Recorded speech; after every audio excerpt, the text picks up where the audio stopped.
back to the second part of my restoration. In this one, what we're going to actually look at is how I actually make my parts. In the last episode, you just saw the parts, but you didn't see the actual process, the basic process I go through.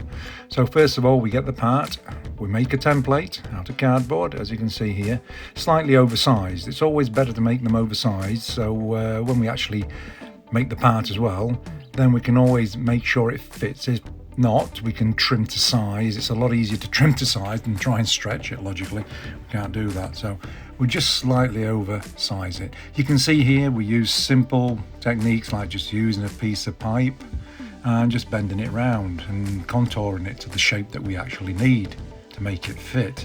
It's as easy as that really, without overthinking it. Logically, when we stretch it out, we make sure we take for the actual compensation of any bends that we make, etc.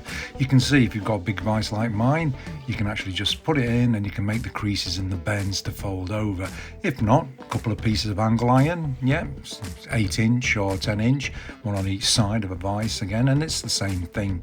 So we can just simply just put it in position, and if anything, just with a planishing hammer, just tapping it very gently. I've got a set of cheap hammers here. You can get them on Amazon for about £25, I think, or cheaper.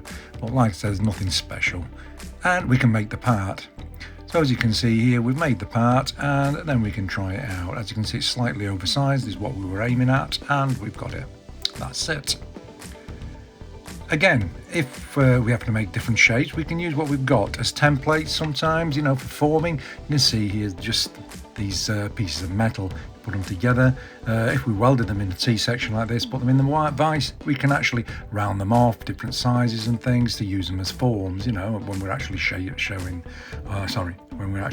the metal. Again here, what I'm going to use is a small piece. Let's just think we're doing a little part, like maybe just a little hole in a sill or anything else we have to adapt. So very simple and straightforward, just using straight edges, bending them over, very simple and straightforward, and again bending them over on the other side, as you can see here. So logically, if you've got a complicated part, you do have to remember or just think of which bend to do first, as you go through, but you get the hang of it as you go along. I'm still learning, got a long way to go, but I try to keep it as basic and simple as I can. Okay, so we've actually made an edge there, you can see a square, and again we can maybe make it use the pipe again, as you can see here, and form it round. So you can see we can contour it in a different way, nice and easy, and just shape it round. It's as easy as that. Okay, you're taking your time. Need a smaller radius, smaller pipe, or I just have a collection of bits and bobs that I can just use. Further on, I think I'll get an anvil for other reasons, but for now this seems to be working fine for what I need it for. As you can see there, just shape it, it's fine, it works for the moment. And again here, you can see here, this, I'm not sure whether I'm going to take this piece of tubing out or not. I'm going to leave it in as a reinforcement, just taking the legs from underneath. It goes all the way from one side to another, so it's something I'm taking into consideration at the moment. Just makes it a little bit stronger. Here you can see how, from here, you can just make your pattern practically. So you can see with all the bends, you can either have, I was considering cutting it there, maybe to make it easier, because making it in one piece, I don't know if this is going to be okay making it one piece. It's not easy to do, and again we need to contour it there as well. So very simple and basic.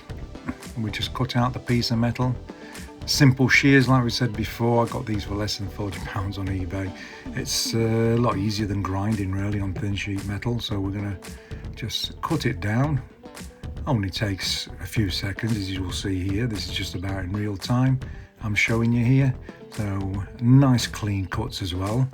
Surprising how clean the cut is, to be honest. Again, doesn't leave an edge or any burr like a grinder. It's a very, very clean edge. I'm hoping further on to get the one that actually, with the round blade on, that you can actually make the particular shapes with when you're cutting. It's going to be a lot easier. And there you go, and that's done. It's as simple as that.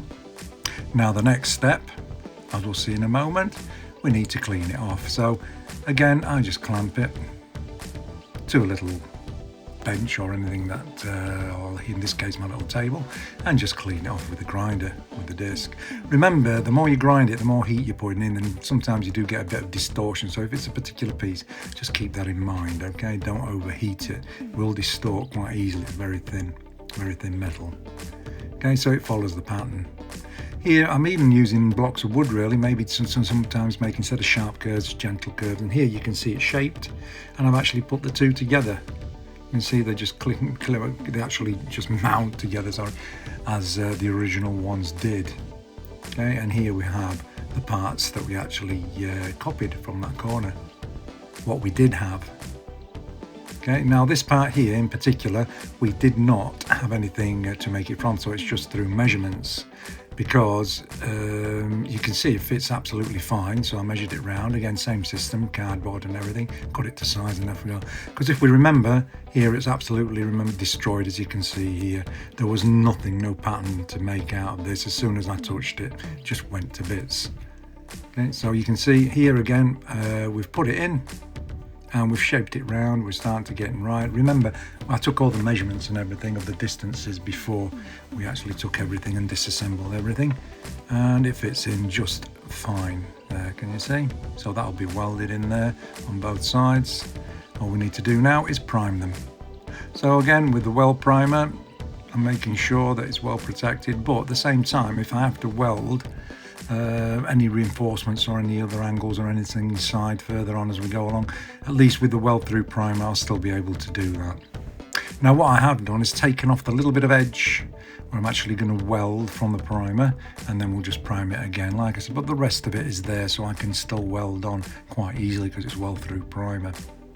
So we've actually got it welded in here, and as I said before, I need to dial it. Nothing's perfect. I can get my hand back to it like I was before. I did burn through there, but managed to patch it up, but it is welded solid, as you can see there. I've managed to get it round. Just a question of getting my hand again, a bit more time in the chair. In the past I've welded before, as you can see here, and I've not done too bad really. For an amateur, as you can see there, I've welded things not too bad. I just need to get back to it.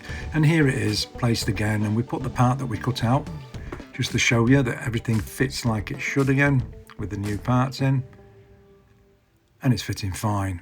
So, and again, as we go through, we can actually see it's actually fit well, not a problem. Inside again needs cleaning up now, but everything seems okay, welded through, looking good. We are going to reinforce it underneath. I'm going to put a plate underneath, and like I said, I might put some other sections in here as well. There will be a bar coming across all the way to reinforce it, and that will then reinforce and be mounted to the actual body mount on the 2-inch lift that we have here. Again, here with the tubing, again we'll put a new piece of tubing, build a brand new mount, work all this round all the way, but we'll do that at a later stage. I'm just concentrating on the body work more than the chassis at the moment, going all the way through. Now this is the welder that I normally use. As you can see, nice, simple. I like this because you can actually fine tune it in. Can you see there? It's not in 1, 2, 3, 4 stages. It's actually, you can actually dial it in, wire speed and voltage as well, which is great for doing this kind of job, especially on thin metal. And it is MMA as well if I need to, stick welding, so it's not a problem. Again, these holes are 5 kilogram reel, and at the moment I've got 0.6 wire in it, as you can see, 0.6. So very thin wire for sheet metal, and I like it because it's got the steel mechanism, not the plastic mechanism. Pretty good welder really. And again, you can see there you can swap over polarities. Anybody wants to scratch TIG with this, you can as well. So it's a multi-use machine. I'm quite happy with it. I've got it in 2016. There are newer models out now, but it works fine for me. I just need to get my hand back to it and start again. So that's it for now. It's a bit short on this week. I've been called into work for a few days, so I just thought I'd edit this one and send it out. In the next one we'll be doing more welding than talking. I just thought I'd show you the process and how it works. As we go through, we'll do more practical stuff instead of explaining, just getting on with it really, because you know the process, who doesn't? And again, please like and subscribe.